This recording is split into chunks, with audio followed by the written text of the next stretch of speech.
রাতে আমি ঘুমাতে পারিনি রে। ছেলেটার কান্না ভরা মুখ বারবার চোখের সামনে ভাসছে।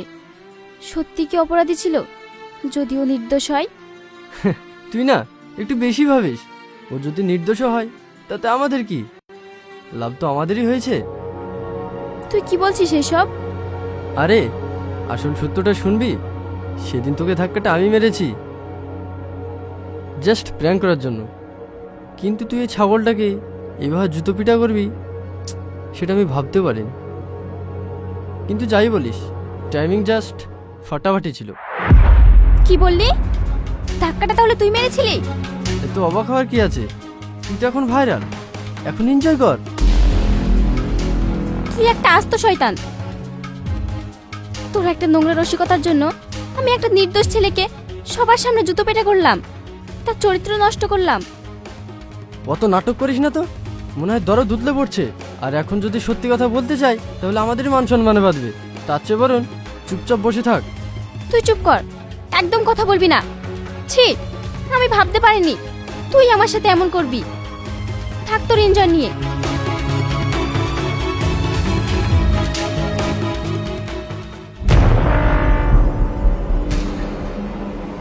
আমি এ কি করলাম?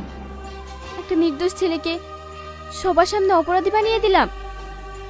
সে বারবার হাত জোর করছিল, আর আমি অহংকারে অন্ধ হয়ে তার কোনো কথাই শুনলাম না। ছি, ও যদি নিজের কোনো ক্ষতি করে ফেলে, তার পরিবার যদি শেষ হয়ে যায়, না, আমি এত বড় অন্যায় হতে দিতে পারি না। আমাকে ওই ছেলেটাকে খুঁজে বের করতেই হবে। আমাকে ওর কাছে যেতেই হবে।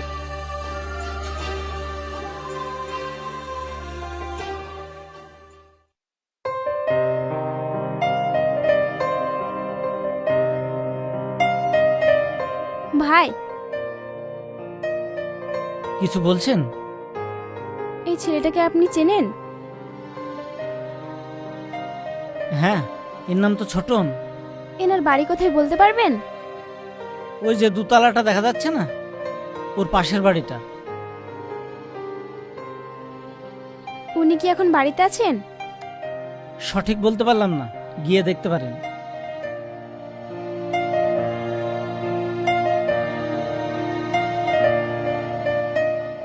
শুনছেন? এটা কি ছোটনের বাড়ি? হ্যাঁ, কিন্তু কেন বলুন তো? না মানে একটু দরকার ছিল, আমি অনেক দূর থেকে এসেছি। ছোটন তো এখন ঠিক মতন বাড়িতে থাকে না। কেন? কারণ 2 দিন আগে ওর মা হার্ট ফেল করে মারা গেছে। ওর মায়ের কি হয়েছিল? 2 দিন আগে ছোটনের সঙ্গে একটা অপমানজনক কাজ হয়েছিল, আর সেটা সহ্য করতে না পেরে ওর মা মারা গেছে।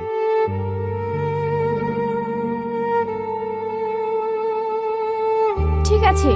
হুম।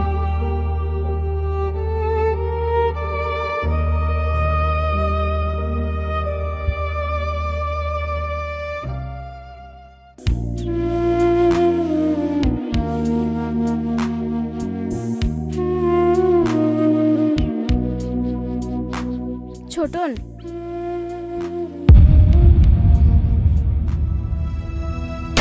দাঁড়াও প্লিজ, আমার কথাটা একটু শোনো।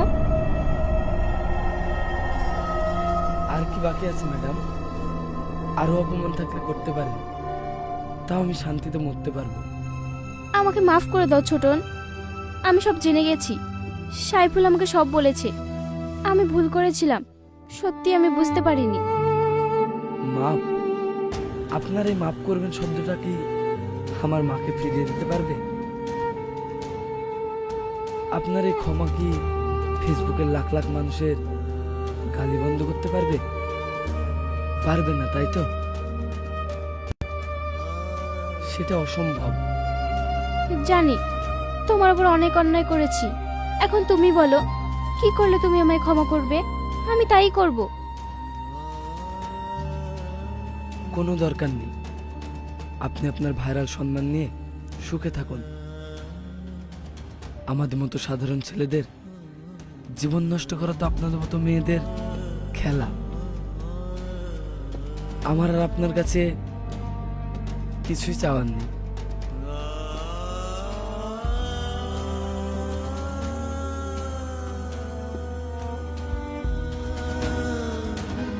ছোটন।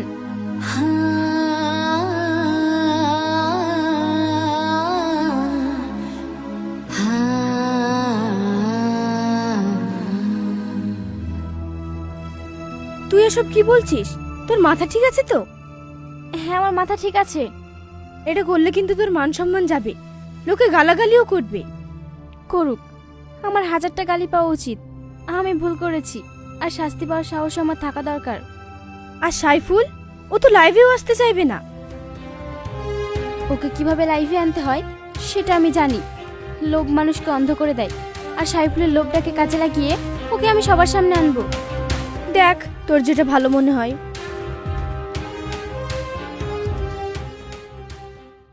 হাই গাইস, আমরা আবার চলে এসেছি সেই লাইভে। থাম।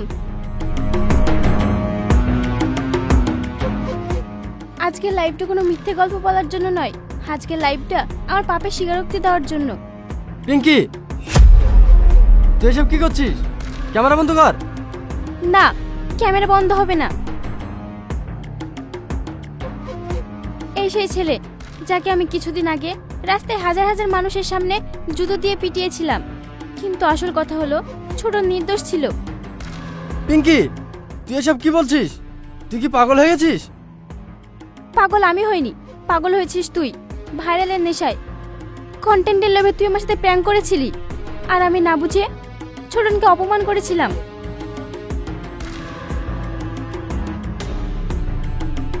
এই নাও, আমি যেমন তোমাকে সবার সামনে জুতো দিয়ে মেরেছিলাম, তুমি আজ সবার সামনে আমাকে এই জুতো দিয়ে মারো।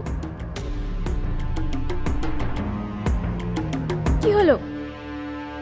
ধরো।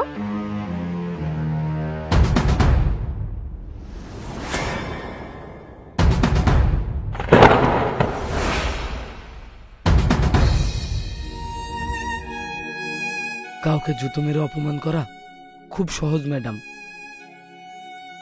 কিন্তু নিজের ভুল সবার সামনে মেনে নেওয়া খুব কঠিন। আমি আপনাকে জুতো দিয়ে মারবো না, কারণ কি জানেন?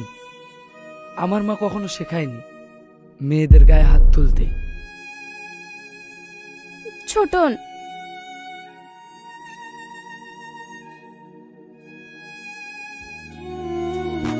আমি শুধু একটা কথাই বলতে চাই সবাইকে, সোশ্যাল মিডিয়ার 2 মিনিটের ভিডিও দেখে কারো পুরো জীবন বিচার করবেন না। একটা ভুল লাইক বা একটা ভুল শেয়ার একটা হাসি খুশি পরিবারকে ধ্বংস করে দিতে পারে। ছোটন ভাই, আমি অনেক বড় ভুল করে ফেলেছি, তুমি আমাকে মাফ করে দাও।